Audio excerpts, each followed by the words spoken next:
In the last video, we went through Section 2's high study yield and the study goals to keep in mind while studying for Section 2. In today's video, we'll be learning about what makes a good essay stand out. And if you stay to the end of this video, I'll share 2 resources that helped me kickstart my Section 2 prep. In a moment, we'll be analyzing an essay in Professor Anthony Grayling's book, The Meaning of Things, because it will teach us important structures that define the feel of an outstanding essay. You should aim to incorporate these structures into your own writing style. While reading through an essay, we want to note the literary patterns which a good writer uses.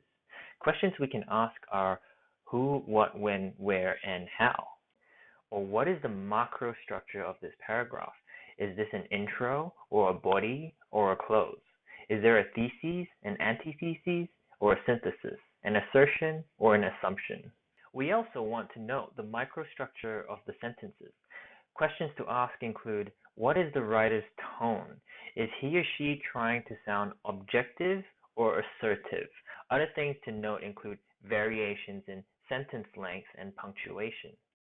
You might have noticed this is very similar to the analysis of a passage in Section 1, which is why studying for Section 2 is great, because there's a lot of overlap. The main difference is the purpose of the analysis. For Section 2, we want to focus on style, while in Section 1, we want to focus on content. As you will hear later on in one of the free resources, the best way to write good essays is to read good essays. And once you get a good feel for what a good essay is made up of, these writing tips can help guide you through the actual writing process. Here are some generic microstructures that a normal paragraph would contain, but as you'll see shortly, these structures must be varied to produce a distinguished essay. So we'll be going through the essay on courage, and I'll be using white annotations for literary techniques and purple for items I want to note in my word or quote bank. I'll use other colors mainly to denote different microstructures in each paragraph. Starting with the title helps to anchor the reader to your chosen topic, or helps to foreshadow the contents of the essay. In the actual exam, the title is optional, but you would achieve what was previously mentioned if you have one. Because the title is a low priority, you can even come up with one after you have finished your entire essay. Courage is a kind of salvation, Plato. Since this is a versatile quote, which is applicable to most situations involving courage, I would copy it into my quote bank for future application. Euripides said, "A coward turns away, but a brave man's choice is danger."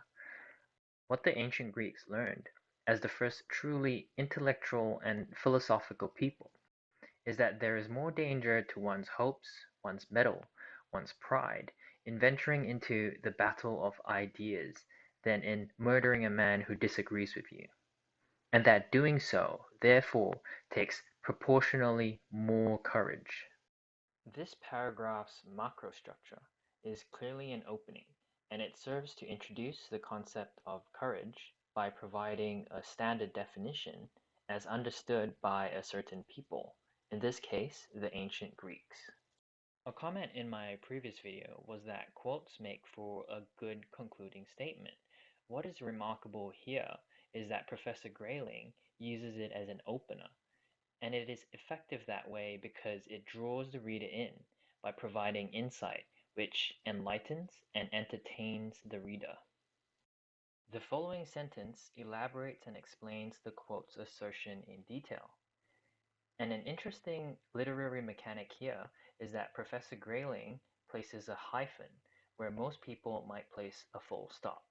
The demarcation is both a sentence variation and also an indication that he is transitioning into his own words. At this point, it is good to take note of the microstructure of the first paragraph: quote opening, explanation, statement or assertion in own words. Most people tend to think of courage as a warrior virtue, as belonging typically to battle, and therefore by analogy, to endeavor on the upper slopes of Everest, in the deeps of the sea, and even on the sports field. In other words, wherever endurance, grit, and determination in the face of physical challenges are required. I want to pause here and note several things.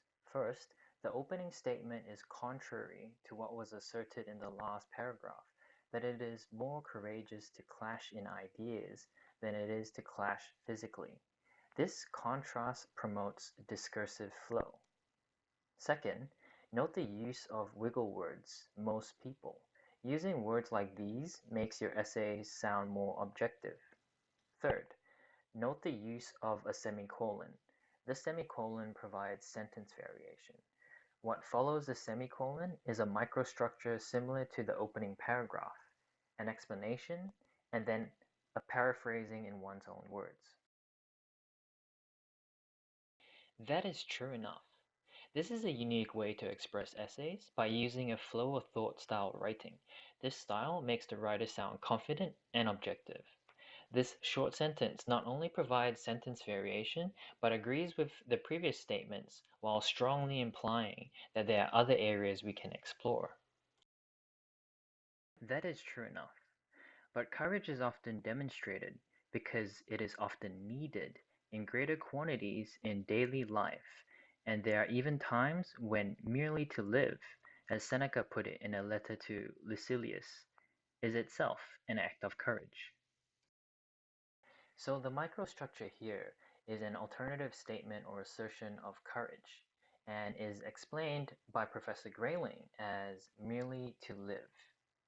This explanation is substantiated by Seneca, a reputable figure.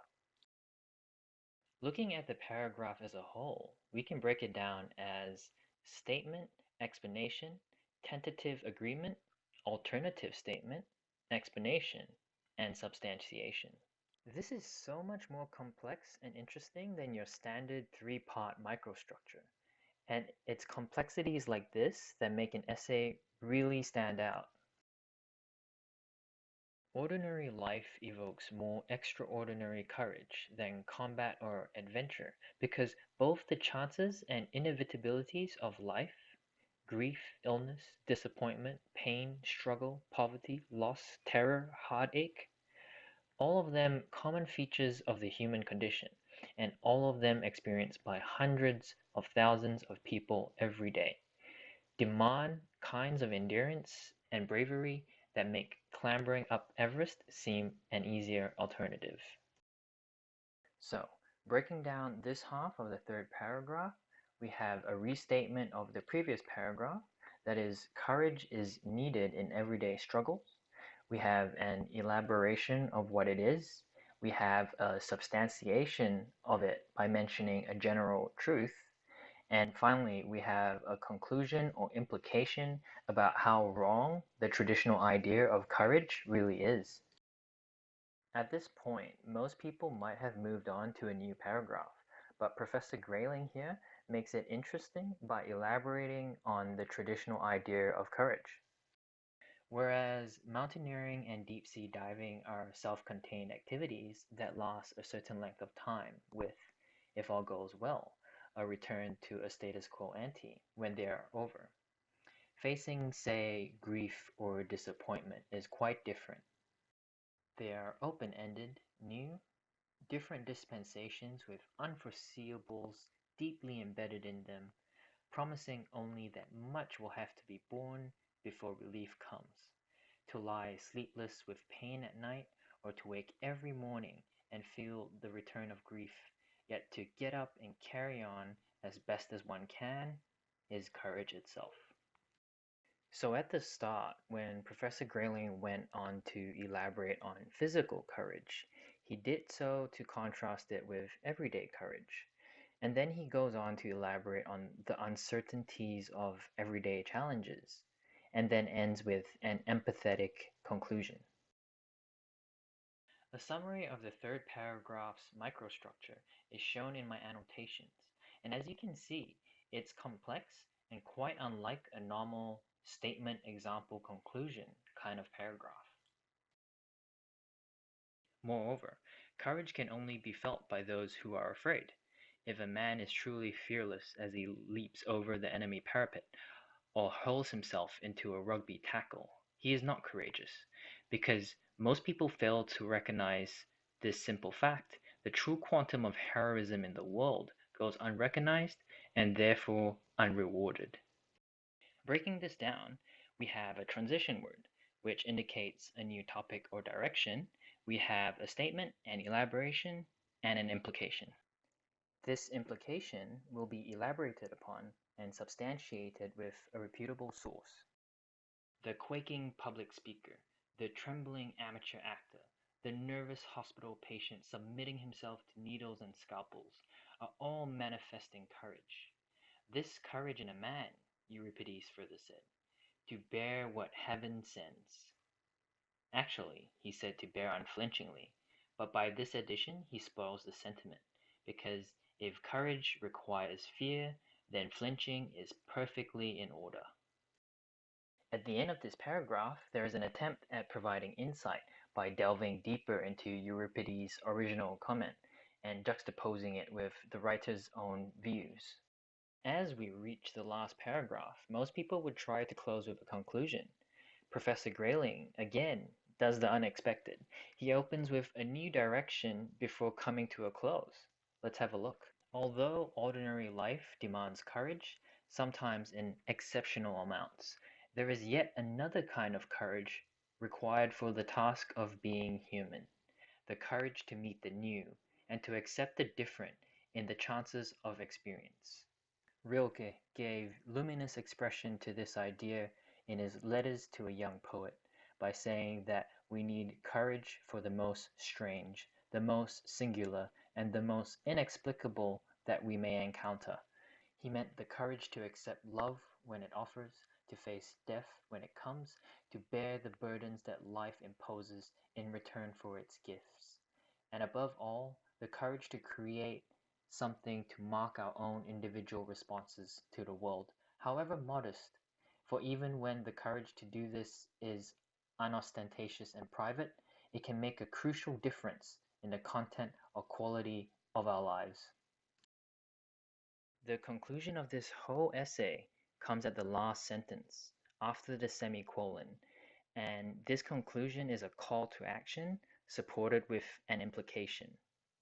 Everything before this semicolon I saw as a new direction, but it was phrased in such a way that I felt like it was a crescendo to a musical piece culminating with the call to action. Now that we have completed our analysis of a model essay, it will be good to review the patterns we have written down and try to incorporate these structures in our writing practice. We also want to review items to be added to our word, quote, and example banks to see if they're versatile enough to be used in future essays. We also want to repeat this process as many times as we can so that we are exposed to many different kinds of essay styles and essay structures, and we can then incorporate them into our own essays. As promised at the start of this video, I'll be sharing 2 resources that would help you get started on writing practice. The first is DebateWise. It's a website that lists out contentious issues for people to debate about. Many of the topics are about current affairs and serve as a good way to keep you on your toes. During writing practice, make sure to keep to exam conditions. That means handwritten, 2.5 minutes of reading time, and 30 minutes of writing time per topic. The next resource I want to recommend is the Start Writing Essays podcast. In it, you hear from renowned people like Richard Dawkins and Baroness Helena Kennedy. One episode I particularly found useful was episode 18, which is where I coined the phrase, to write good essays, you need to read good essays. We've come to the end of the tutorial on essay analysis. If you found this helpful, please share this video and don't forget to hit the like and subscribe.